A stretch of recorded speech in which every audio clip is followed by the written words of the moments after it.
You're listening to Were You Still Talking?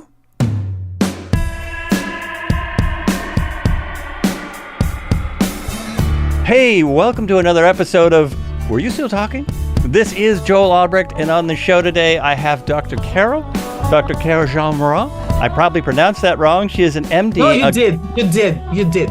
Okay, we'll get it right in just a moment. She's a gifted medical intuitive, a spiritual healer, a board-certified obstetrician, a gynecologist, a trained primary care specialist, and a burnout prevention coach. I really wanted her on to see the link between actual medical doctor and spiritual healer, and intuitive and all those things, because that seems like a kind of a unique thing. So I'm very excited to have you on the show today. Dr. Carolle, welcome. Thank you. Yeah, welcome to the show. Very nice to have you on. Thank you. And so go ahead and pronounce it correctly now. It's Dr. Carolle Jean-Murat. I still have my accent. Jean-Murat. Jean-Murat. And you're from Haiti? I'm from Haiti. From Haiti originally, yes. Yes. Wonderful. Well, it's so nice to have you on, as I said. And you have a lot of training. You have a lot of medical training. A lot of medical training in the top university in the world. Yes. Mm-hmm. So what was your, what drew you to being in the medical field? When I was 9 years old, I was ill, and the medical doctors could not do much for me, because when I look at it, it was an emotional situation that was occurring at the time of my life. And my grandfather was an indigenous healer, was the one who was able to help. And then I said I wanted to be a healer like him, but they said no. You go, because I was living in Port-au-Prince, in the capital, and because of life situations, and so I could go to school, have an education. And he said, no, your mother made a lot of sacrifices, because I live with my paternal grandmother and my aunt and his daughter, my father's sister. And then she said, no, a lot of sacrifices are being made for you to have an education. So my grandfather said, you can come to me for a second opinion. He died, unfortunately, when I was 14 years old. So I didn't have a chance to learn his gift. But I also come from a family of healers. My grandmother was an herbalist. So there was nothing she couldn't treat, except if you have a deep emotional problem, right? And then my mother was a midwife, and I helped my mother when I went to visit her. I helped her deliver a baby when I was 11 years old. And I said, what am I going to do with all this blood? And at the time, I didn't even know I was going to be delivering, hundreds of babies. So that I'm a healer, but I was trained at the top universities, and I went to school in Mexico. I did 1 year of very intensive internship at the University of the West Indies in Jamaica. Then I went and spent a year in being a general practitioner in villages doing home deliveries. And then after that, I was accepted. I had to take a lot of exams, studying all my studies in French, then medical school in Spanish, then in English. And then they took all these exams in English, and then I was able to come here for postgraduate training.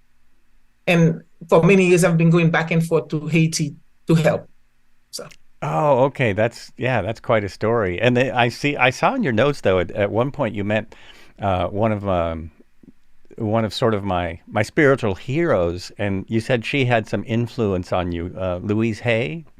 Oh, I was Christian Northrop. I was totally lost.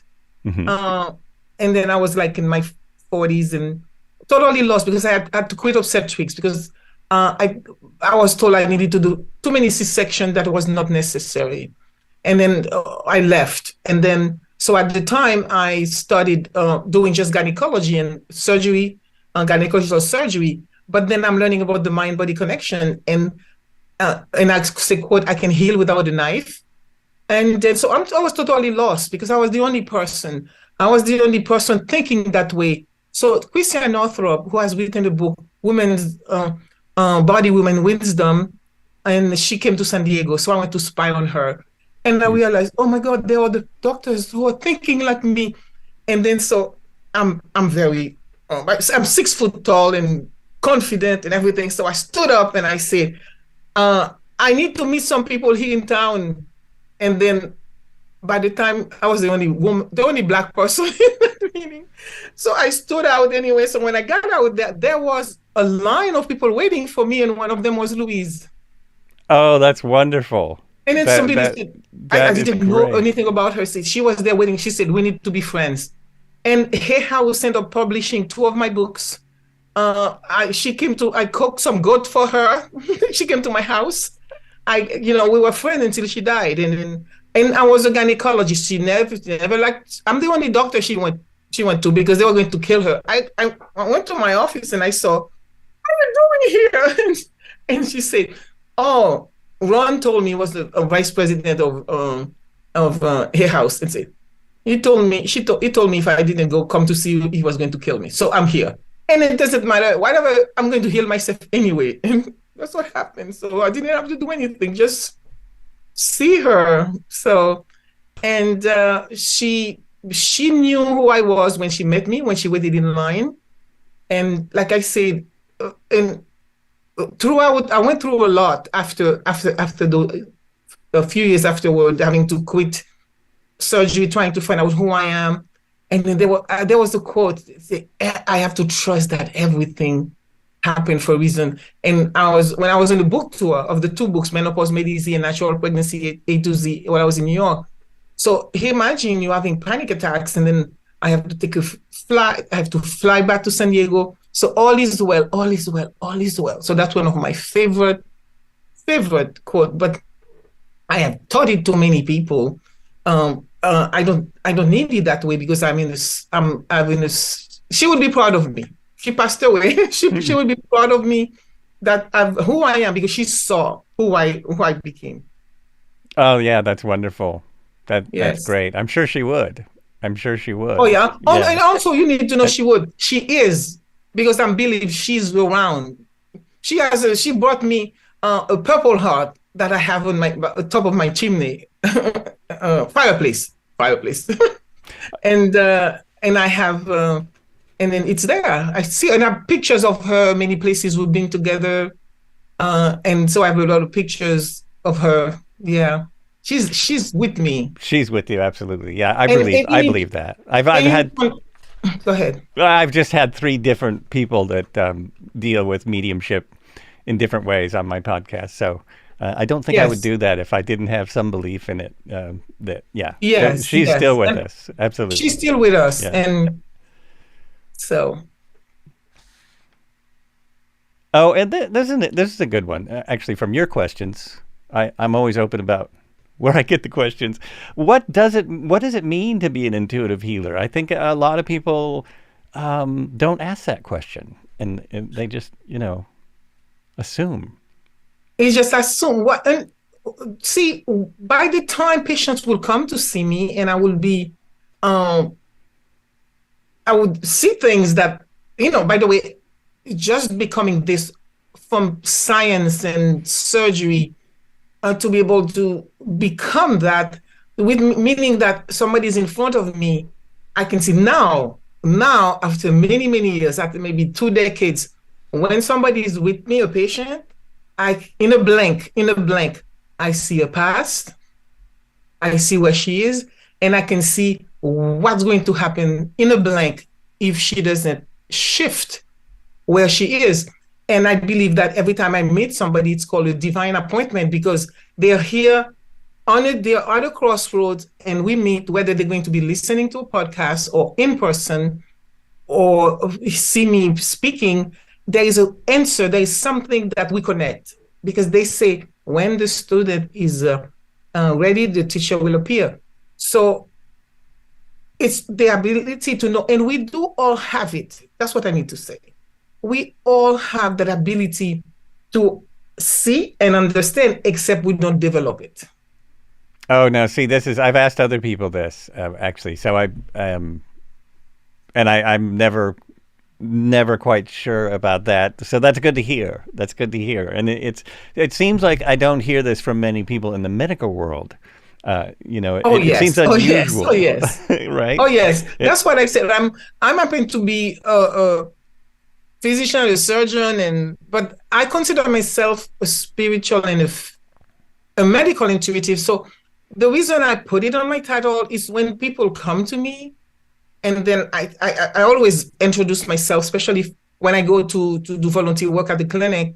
And for example, at the clinic, which is associated with UCSD School of Medicine, so we have those residents, and the patients will be suffering for months, and then finally they send the patient to me, and then they know, but in 15 minutes, not only I'm going to say what's wrong with her, we're going to do healing, and then the person is going to go back to them. Usually, I should say, in that particular clinic as a gynecologist. So they will send me women who are bleeding. But there are men, and there are many different situations, different places where the people will come to me. They've been suffering for months, for years. And then, let me tell you something, an easy way for me. I just ask why. So I realize what I'm going to see. The person, why should I work when I say to the person, why are you bleeding? Why can't you sleep? Why do you have this rash? Why do you have autoimmune disease? Why do you have cancer? Why? And they know, and they tell me. But I have a friend of mine, a very high-class psychologist, and what she said, what you do, we all know. So that's what I'm saying. We all know why. And that's what I do now is ask yourself, whatever you have is the why. Why? And she said, you open a portal in the subconscious, making them feeling safe. So then they can really go inward and see what's in the subconscious. So we all know. And that's why, you go to a doctor and they say, okay, I'm going to do this test, I'm going to do this and that. I said no, because I remember who had a resident who's been seeing patients for a year and finally sent the patient to me. She was bleeding, a lot of issues. And then so I did, at the time, I was his mentor, said, will come and spend time with me. I'm an intuitive healing mentor at UCSD School of Medicine. And then so he will come. And then so I was telling him, oh, you won't believe it. I saw this patient, blah, blah, blah. I'm telling him, and he goes, I sent that patient to you. I don't see who we referred that patient for consult. And she said, how did you find out all this? And I know you spent maybe 10, 15 minutes. And I said, I asked her. You asked her. Yes. I asked her. That really makes sense to me. Going back, see, I'm going to be doing a podcast called True Healing Matters. And what it matters is that whenever we have anything, we cannot sleep, we have a headache, whatever is happening to the body is to go backward. And I say, why? Why? The why of the why, and then eventually you'll know it. So that's what I do. For my patients, they say, it's miracles, I do miracles. No, I say, why? Why your toe is hurting? Well, because I dropped something on it. You dropped something. So I don't try to do an x-ray. But then they're not even do x-ray because many places when I'm with a patient, I mostly do consult now. So when I'm with a patient and then we don't have x-rays. And I say, let's see, can you move it? It's okay, it's not broken. And so it's just like, so it's my intuition, but it's all this knowledge that I've had over the years and being open and understanding that it's the mind, the body, and the soul connection that make us who we are. So I see things differently. I say, medicine, it's it's Eastern and Western, just going to doctors, you go to chiropractor, functional medicine where they take your blood, or acupuncture is just like, oh, this is it, we're going to treat this point, I'm going to stick the needle there, we're going to do this, and you're going to be doing better. May I go and say, why? You tweet the why. So my podcast is teaching people, and that's why I'm going out there and telling is the why. When something is happening, there is a reason, and you know it. So I'm trying to make people, empower people. That's why I'm talking to you today. Oh, that's wonderful, and it's great to hear. It's great that so you're just starting the podcast. This is coming I am out. having, that's, Yeah. I understand all the problem, that the issues that you have in your podcast.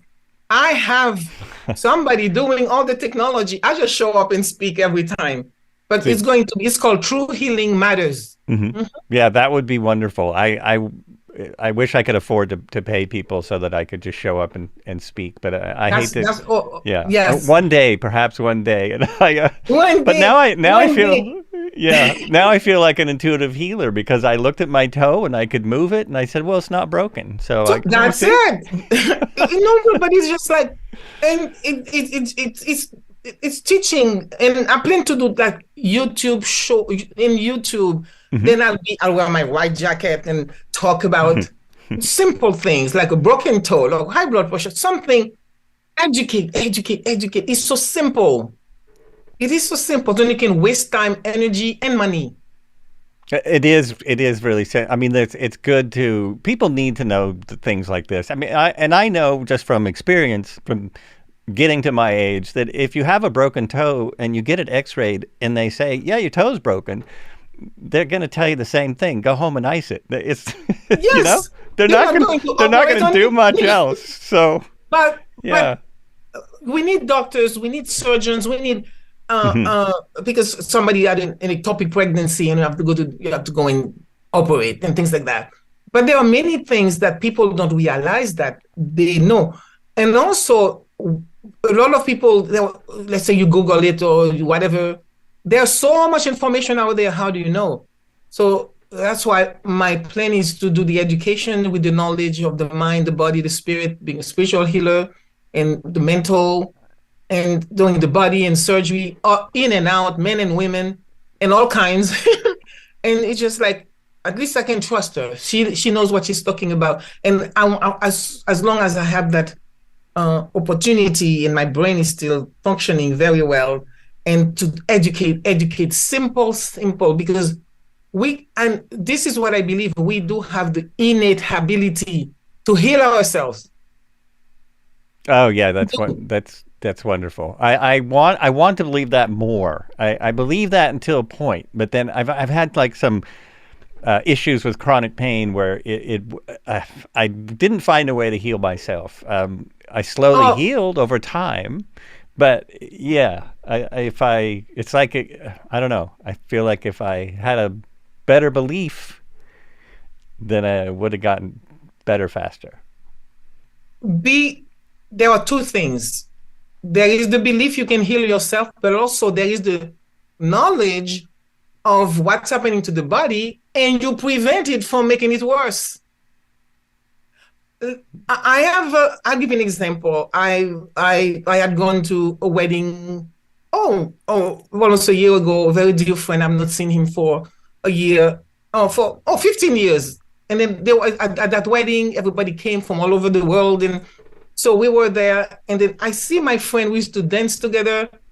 He has been sick, and he was with a cane. I was so upset. And I said, why? But then I asked him, do you want to walk? He said, yes, I want to. I said, then you're going to walk. The reason is there is sometimes, if you have pain, there is the limitation, even the physical therapist or your own doctors telling you 6 months, a year. If you do not do anything to make it worse, the body, within 21 days, it will, but nobody has that power. Nobody, believe it or not, because with him, I said, walk, and he walked. It's not a miracle. I just bypassed the limited belief that he cannot walk, he's going to fall. But I said, I'm with you and I'm going to fall. So throughout the whole wedding, we even went dancing. But then his sister, when he saw his brother walking, and he said, can you help my knees? And I look at her and I touch her knees, and Denise said to me, she's abusing me. She doesn't rest. I hear it. Yeah. And then she happened to be a nurse she worked 12-hour shift. And I see a lot of patients with chronic pain. Yes, you can heal yourself, but you cannot continue doing the same thing. You have to give the body a rest to heal. Oh yes, yeah, that's true. That's simple. I had to give So, my yeah, very simple. I had to give yes, my body a rest for it's hard for that's the point. But us in this modern day world. It's so yeah, we don't want that's to the rest. point. Yes. That's the point. But at least somebody will know that uh, you having this pain. I had so many pain. I had fallen accidentally, twist my ankle, but when I learned the body within 21 days, the body is constantly, the cells are rejuvenating to heal and heal and heal. What do you think people in other places, parts of the world do? And but they have to, you have to listen to the body. Pain means don't do it, don't do that. But if you think it's no pain, no gain, you're going to start doing it, then you don't give. Yes. See, that's what I tell them. I remember I was in a pain clinic at one time, and there are so many young people, they're going to do it. Yes. And I have seen more people with complications going to the gym. And I said, why will you stop? Oh no, I have to do it. And I said, the only things I could see, I said, what could I do that could go into their heads that with time things going to get worse? And then so I had a patient who was like 43 years old. He was a nurse. He hurt his back and continued working. And then he cannot have sex anymore. And then I said, when was the last time you had sex with your wife with all this situation? He said, dog, if you would have Miss America in front of me, I wouldn't even want to have sex. So sex doesn't cross my mind. So I say, oh, that's it. So when I see a young person who is in pain, but comes and wants whatever therapy, this and that, but they continue doing the same thing, then I say to them, guess what? By the time you're my age, I say, oh, no. That's the only person, God, give me an inspiration on how to help these people in pain that they believe no pain, no gain, and they don't listen. And so my prescription, I give them a little note, post-it note. I listen to my body. And that totally makes sense for for people who are successful in using exercise to get in really good shape. One thing the one reason they can do that, it's a very small percentage of the population, because for one, you have to be kind of genetically prone to be able to do that. Like if you're a professional athlete, it's a very small percentage. Not that anyone can't do better with exercise, but people are not taught that no pain, no gain doesn't mean hurting yourself.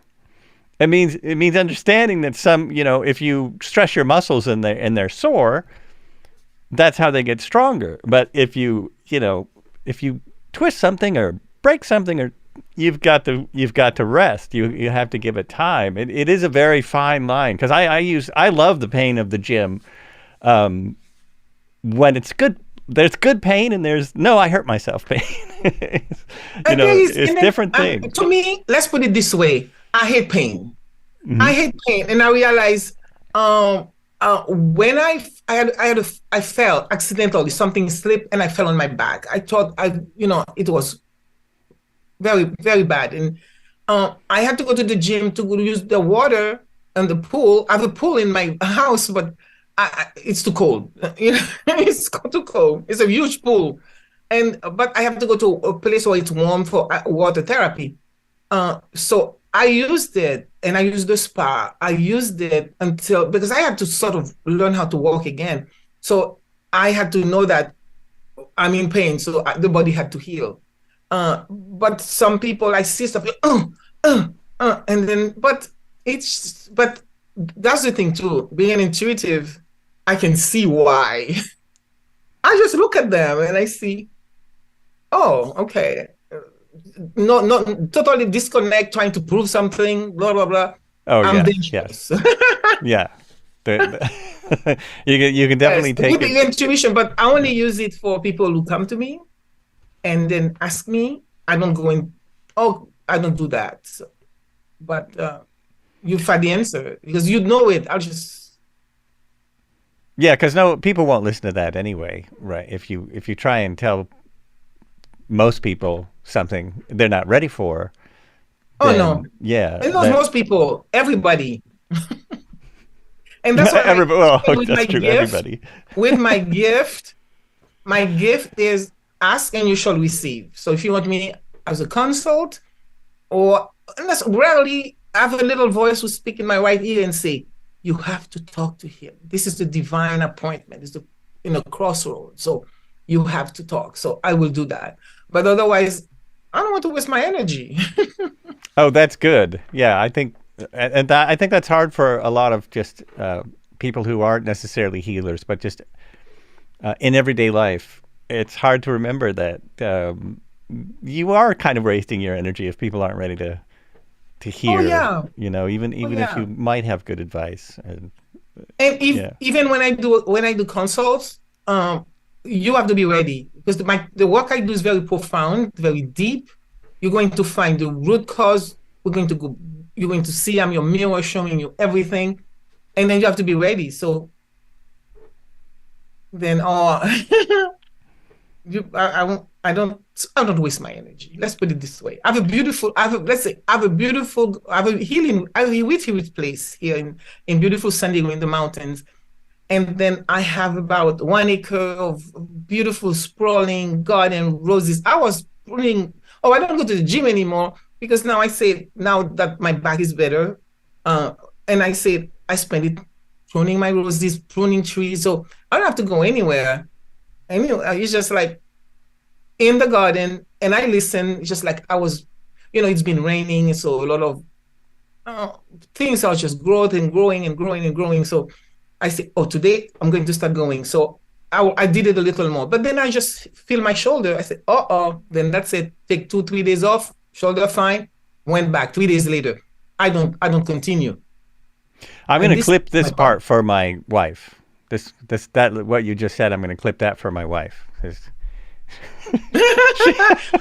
She just goes and goes until she can't move anymore, and then she takes a little off. But yeah, no. But you know what I mean. I'm wiser. But I've always, because as a teacher, as a healer, and a teacher, I have to walk the talk. So I do. Oh, right. That's important too. I have to walk the talk. So when did you start writing books? And what inspired you to write books? I'm always interested in how someone goes about, gets the time for one, and then, writing many books, many books. But the reason is that I felt I was constantly changing, and also my patients. What could I do for them? Because they'll buy anything I have. When I have my private practice. So the idea is that I started to write, because I feel the way I think, nobody thinks that way. If I put it in a book format, so people will understand. And my first book was in Spanish years ago, for 3 decades ago, in Spanish. And I'm fluent in 4 languages, writing, speak, everything. My first job was to write for a newspaper, for Spanish newspaper. Oh, okay. That's interesting, because I know another French woman who speaks 5 languages. Yes, we usually do when we are born somewhere else.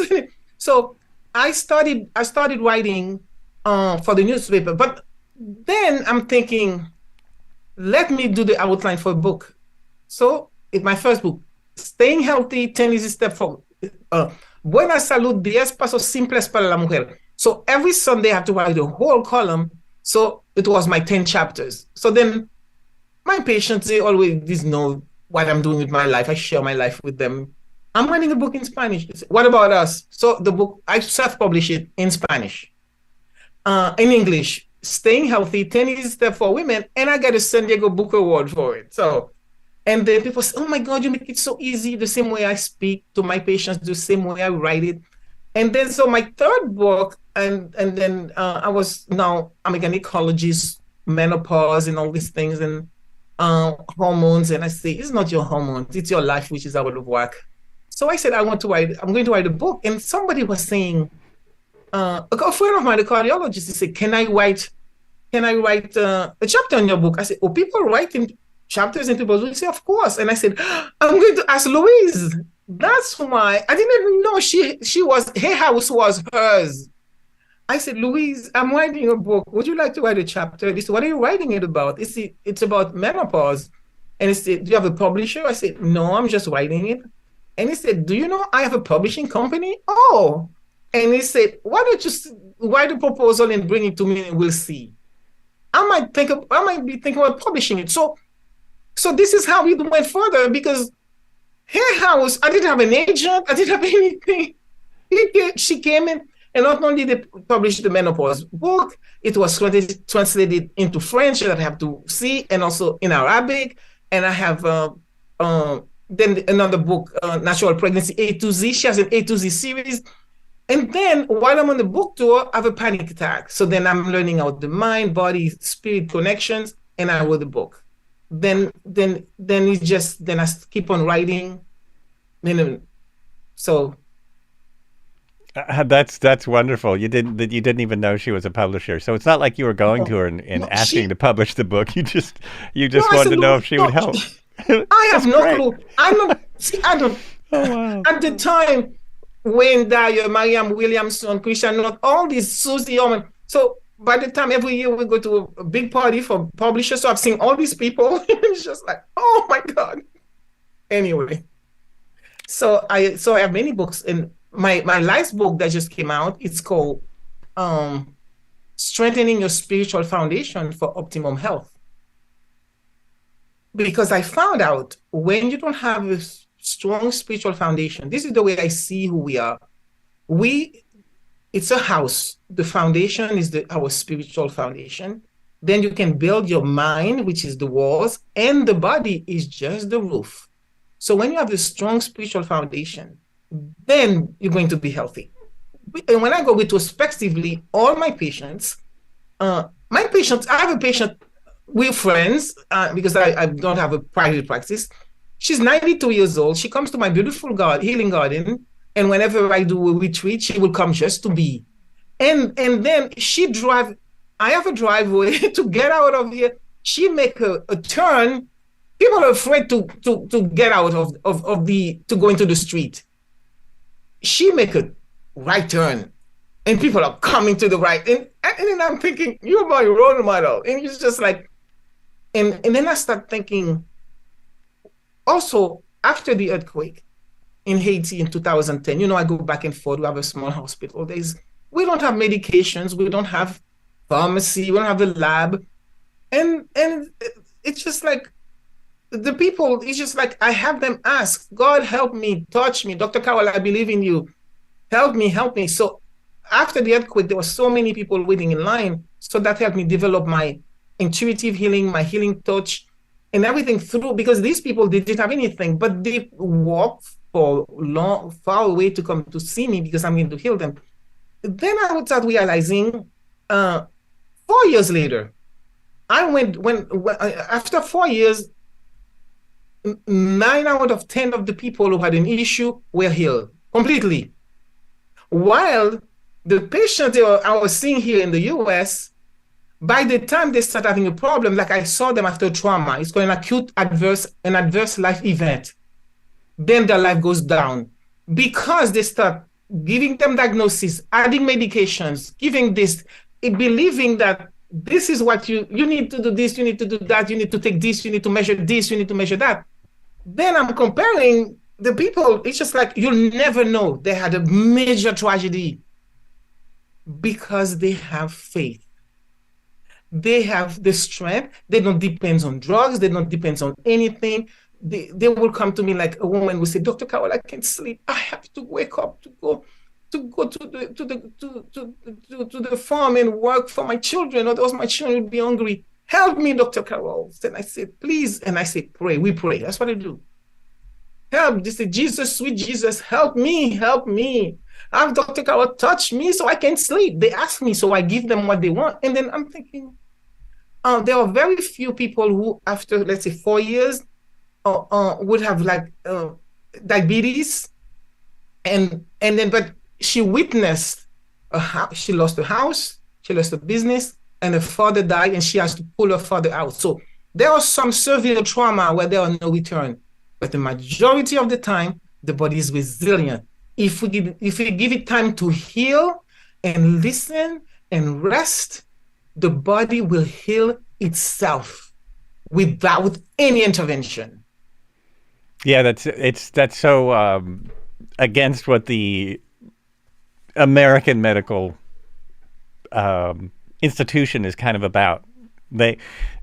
I've been sent to like 5 doctors for one thing, and none of them knew what was the problem. And I ended up going to Dr. Google and finding it. So, and then after I said, okay, I'm pretty sure I have frozen shoulder, I went to a neurologist and he said, oh yeah, that's probably it.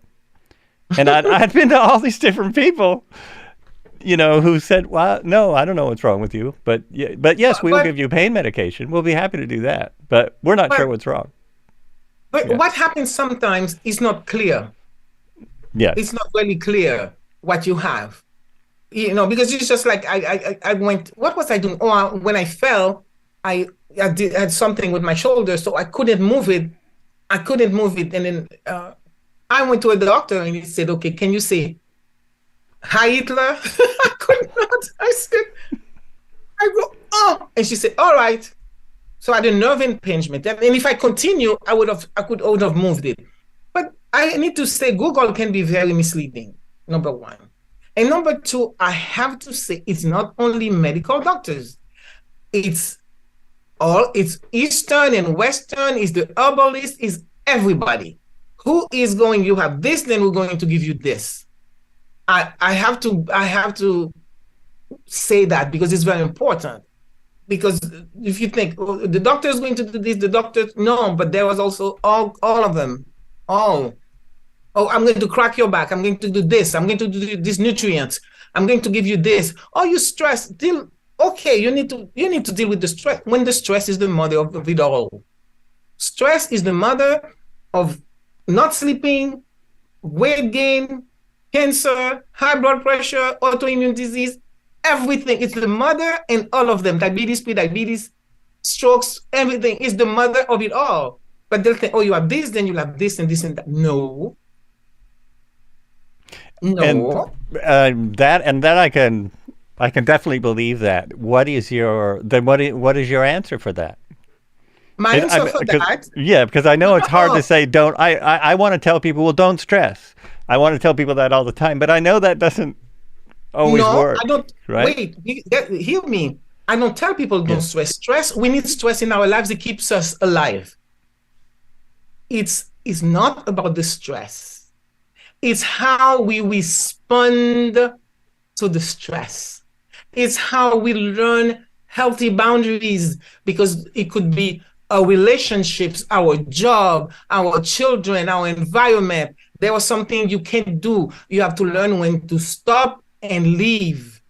This is what happened. So when I have a book that I have, it's called, my latest one, it's called 4 Quick Ways to Overcome the Stress Response. Because I feel if you have a good spiritual foundation, you don't have to worry, you trust, you believe. But then when the stress comes to you, how to stop it? Those two. In the meantime, while you're finding the root cause, the why. So when people come to me, I'll give you an example. A patient comes and she's bleeding. She's bleeding and bleeding and bleeding. And then she heard that they're going to stop, she might lose her job. And she's thinking, my mortgage, the children going to school, and this and the car payment and everything. So, by the way, when a woman's period is irregular, is the barometer of her stress. So when a patient like that come to me, she's been fine and she's bleeding, I will say, why? Why is it that you're bleeding? She said, my job. Then I might lose my job. So then what I do for her, for that particular patient, is to teach her money management. I said, do you have any saving? What are you afraid of? I want people my bills. Do you have any saving? And then also teaching her she doesn't have to be constantly in, I'm losing my job. Maybe it's the time to take some online course or something in case you lose your job. Do you have a B plan? Do you have, so let's say if you lose your house, you'll rent, you'll buy again. So just the knowledge, I am not stuck into this position. She stopped building. She sees a way out. She sees a way out. Yes. A way out. People are stressed. I have had patients who come with diabetes, uncontrolled diabetes, and then they come to me, and then within a month, everything is back to normal. The stress of having the disease, of having to go to the hospital, of not having any money, losing money, being in debt, that's what makes you sick. So it's, for example, there is that gentleman, John, uncontrolled diabetes, overweight, everything. So he just gave up. He has what it's called diabetic burnout. So came for a consult and say, I'm expecting, what do you expect from this visit? A miracle. And I said, okay, we'll get a miracle. I asked him, what are the top 3 things that's wrong with you that keeps you awake at night? My disease, I have to take care of my mother, and money. So I just take those 3 and tell him, this is what's happening. When you stress, your cortisol, your adrenaline go up, your blood sugar goes up. Oh, yes. So I explained, just this, and then within a month, he lost weight. Everything, his blood sugar is normal. He started checking his blood sugar. And I said, why are you checking it? He said, I'm having fun watching it going down. And do you know people burn out because they don't know exactly what to do. They don't understand what's going on. They can Google it, whatever. But then they don't understand for themselves, what is it? What is it stressing me? Why it is my stress causing me to bleed? What is it my stress causing me not to sleep? And not sleeping is going to make my diabetes, my blood sugar stay high. So by understanding those things, which are very simple. And so when I saw him and I said, why are you doing so well? And he said to me, I'm a very intelligent man. You empowered me. You showed me how. In that little time, you show it.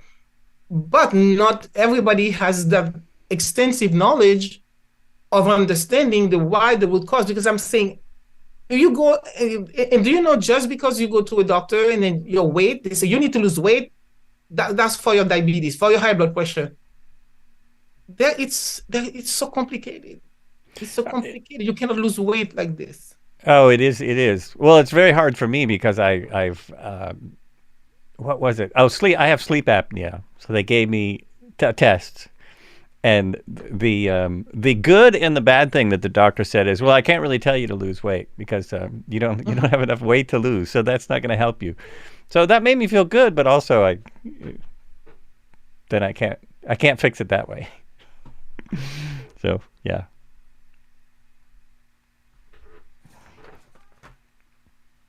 And one of the things I say to my patients, for example, let's say they happen to have weight. There are so many issues why people have weight. There are so many issues, and I actually, it seems that sometimes doctors are afraid to talk about weight. Sometimes they don't want to tell people they're overweight, unless they have. I mean, I have a family member who just had a major medical issue. And at that point they talk about it, but before that, I don't think his doctor was telling him not to lose weight, or that might help. Losing weight, if you go, depends on which doctor you go to. So if you go to a weight loss doctor, they will say, okay, you have to take this medication, but you have surgery. But this is the same thing. Let's say about weight. There are so many things. It could be medication that you're taking. Your stress level, it could be, and many people, especially women who are overweight, they were molested. I'm a gynecologist. They come to me with a GYN gynecological problem. They were either molested or raped. So keeping the weight And also there is men. Okay, I would say in my practice, in the women I know, 9.5 out of 10 were either molested, raped, or harassed.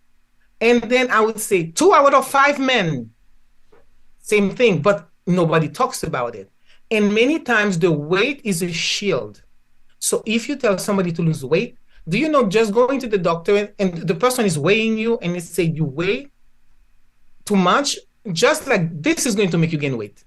We don't have to do anything, because people think you overweight, it's because you're eating too much, which is not true in many cases. There are many diseases like your thyroid. There are so many. See, everything, people want a simple answer for simple thing, was there is so many ramifications.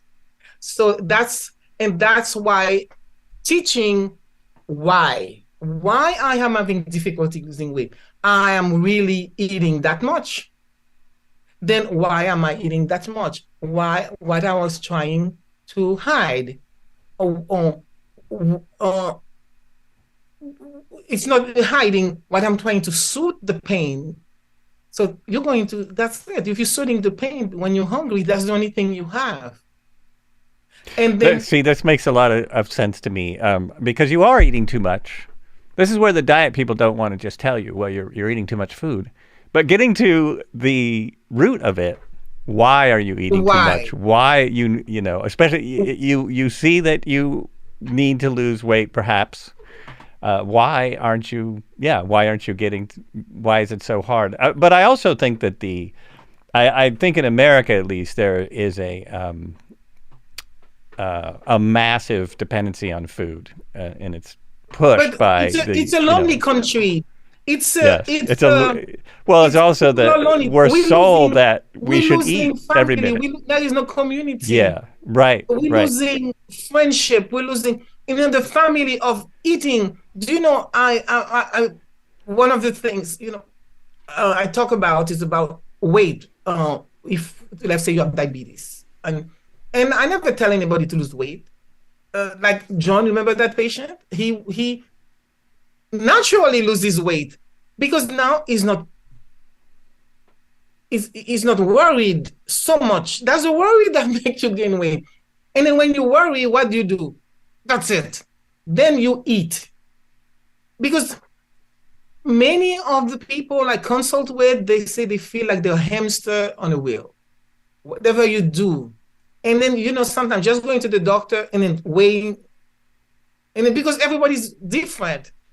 Your height and who you see, it's just like, it's a sick system.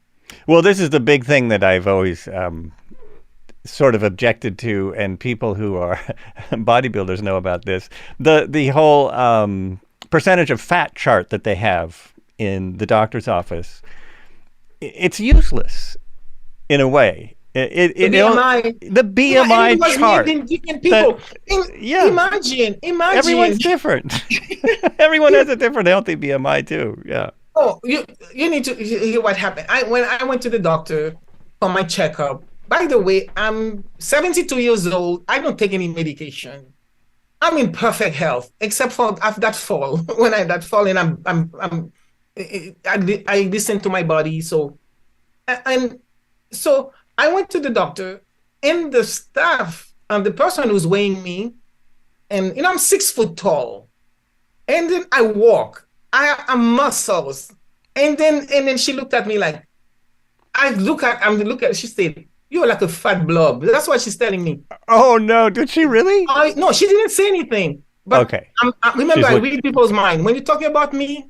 Okay. And then she said, and I said, "Are you on a diet?" I said, "Yeah, I'm on a seafood diet. I eat everything I see." And then, so when I went to the doctor, and the poor Dr. Dangery, and I went there and I stood up and I had a dress. And I pulled my dress all the way to my groin. I say, "Look at this gorgeous muscle leg. Look at those calves that I walked 2-3 miles on a Saturday." And then I say, "This is it." And then I have 2 of them.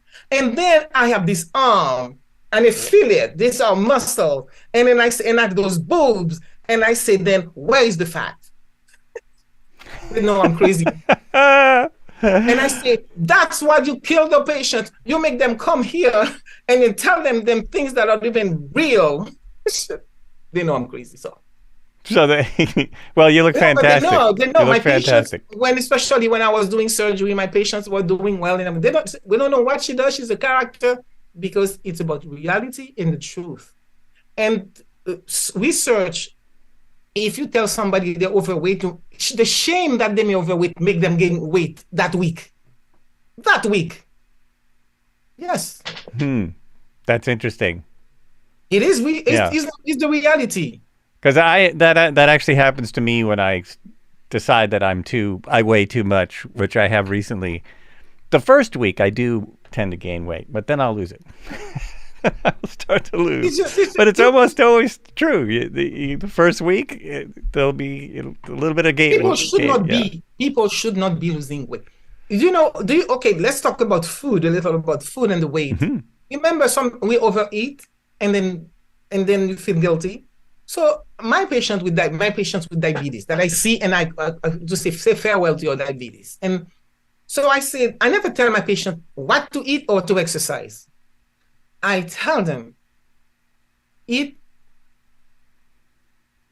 have to listen to your guts. Every time you're going to eat, ask, how much food do you want? Your stomach will tell you. And that's why you can take 50 people in a buffet. Each person is going to have a different plate. And I said, the only thing I tell my patient, one, you have to eat what you like. Then you make it colorful, so you eat different things. And you have to eat according to your culture. You cannot eat, if you are Haitian, you cannot eat like a Japanese person. And that's why it doesn't work. And I said, we're going to eat what you like. Don't go for seconds. The time you overeat is when you go for seconds. Period. Because your body is a computer, it goes, and you have that. And the body will say, oh no, don't have that orange. Valencia orange is going to kill your stomach.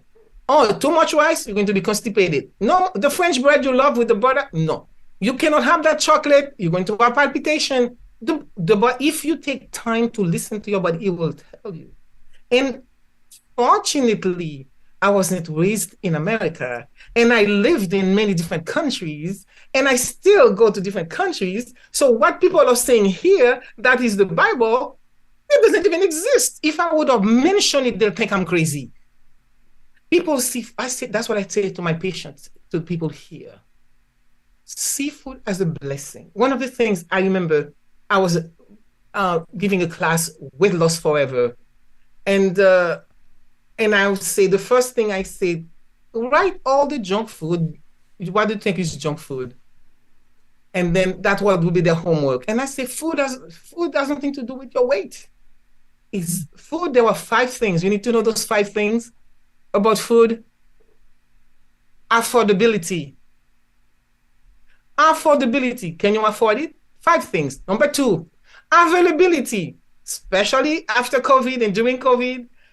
You have the money, you cannot buy it. Availability. If you live in the mountains, you cannot have fish. If you live by the ocean, you cannot have hoof animals, cows and everything. You have to eat fish. So you eat is availability. And number 3, it's your culture. You eat according to your culture. Number 4, it's your personal taste. And number 5, it is your stress level. So when I go and teach, or when the patients come to me for a consult, I tell them, this is what it is. So in the class, I told them, eat whatever you want. And I say, and also there's something called mindfully, eating mindfully. And I remember asking the students, can anybody describe me a cashew? Can you describe me a cashew? Can I describe you a cashew? A cashew. It's a nut. It's a nut. Okay. I'm sure you love cashew. Do you eat cashew? No, I don't eat cashews. I'm one of the rare people I don't like cashews. Okay. All right. So let's say most people, they say, yes, they eat cashew. And I said, can somebody describe me a cashew? Nobody could describe it. Can somebody describe me a sushi roll in California? So I have John, my patient with diabetes, uncontrollable diabetes, which in 4 weeks, everything is fine. And I said to John, I want you to eat. I want your stomach. I need to go to the buffet and choose how many. You used to go and get 20 sushis, just as an aperitif. And I said, next time you go, ask your stomach how many sushi you really need to eat. That's very good. Yes. You know what? It chose 3. Yeah. Yeah. 3. And I said, I want you to eat it like you will be describing me. There is a black thing outside. There was some rice. So while you're eating, stop. So there was some simple rules. So I told my class when they brought the list, pizza, ice cream, I said, oh, those are my favorite food. Because of course I'm tall. I don't look. I say, am I fat? And they said, no. Then let me tell you what I eat.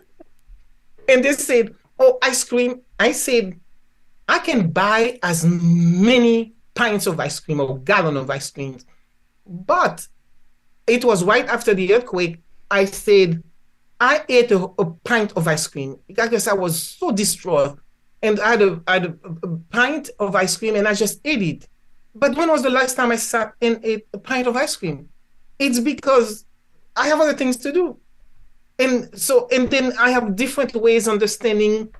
And also the more we're being told, don't do this, don't do that, don't eat this, we're really suppressing our body, telling us cravings are what your body needs. When you crave for something, it's because there is a specific nutrient in it that your body wants. If you go to the refrigerator to get ice cream, you get 1 or 2 scoops. When you go back, you eat the pint. That's when you're overeating.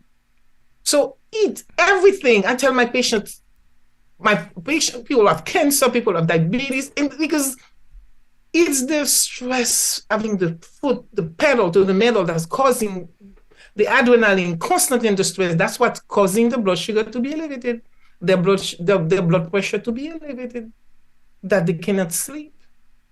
So it's just like, be in the moment, use whatever you do, prayers, and have relationships that nurture you, be with people that nurture you. That's what keeps you.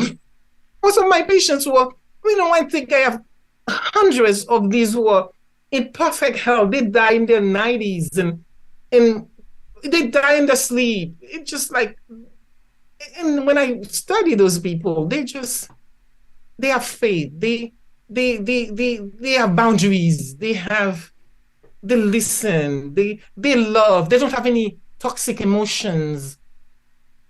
Yeah. Oh yeah, that is wonderful. That is wonderful. They listen. They love.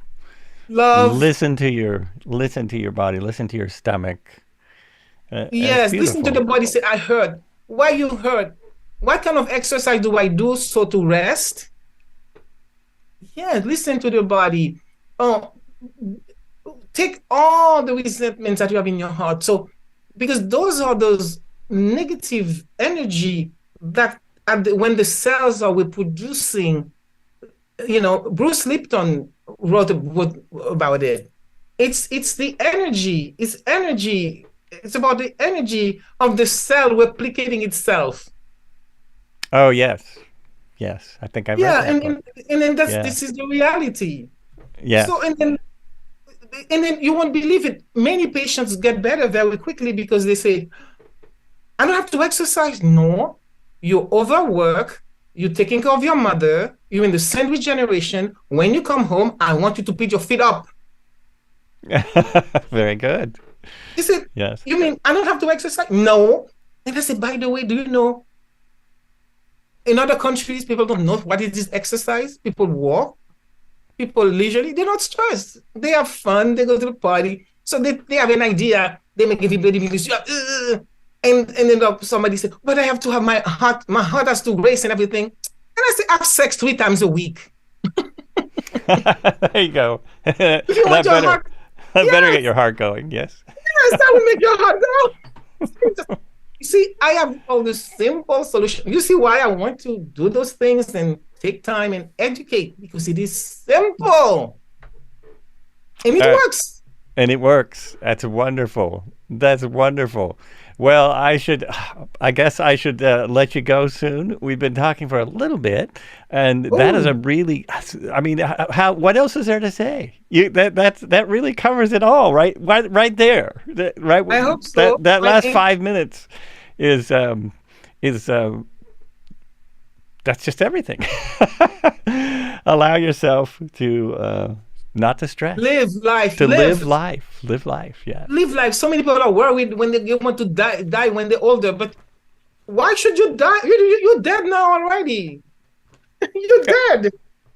Live life. Live life. Now. Feel good. Eat. It'll love. work. Pray. See, eat, love, pray. Right? This is it. Oh, yeah. Nourishing you. Oh, yes. Make love. You know what I mean? That's what works. That all sounds amazing. It's been so great having you on. Truth. Yeah, it is. It is very simple truth. And it's a simple truth. Yes. Well, thank you so much for coming on the podcast. It's been wonderful having you here. Can't wait to see and hear your podcast. Yes. Yeah, that is great. It's called True Healing Matters, and we're going to go to all the details, all the things, so people will go and say, oh, what did she say about this? Because it's a simple truth. And decades of experience in 4 different countries. Excellent. True Healing Matters. Coming soon to a podcast near you. True Healing Matters. Coming soon. Healing Matters. I have to tell Todd to go very no. All things unfold in divine order. We don't stress. We don't say it has to be at the time. Too many rules and regulations. Time flows. Divine order. Little detour. Then one step at a time. Wonderful. That's wonderful. Well, let me just say, this has been... Were you still talking? This is Joel Albrecht, and I'm with Dr. Carol, and she has been telling us all the keys to life, to everything you need to know. I hope you come back and listen to more podcasts. If you like the podcast, be sure and, hit the like button wherever you're listening to it. Thank you so much for listening. It's been great. It's been a wonderful conversation. I'm so glad I was able to have her on the show. Lots of wisdom on this one. Lots of wisdom. And as I always say, be good to each other and be good to yourself, which is what we've been talking about. Be good to yourself.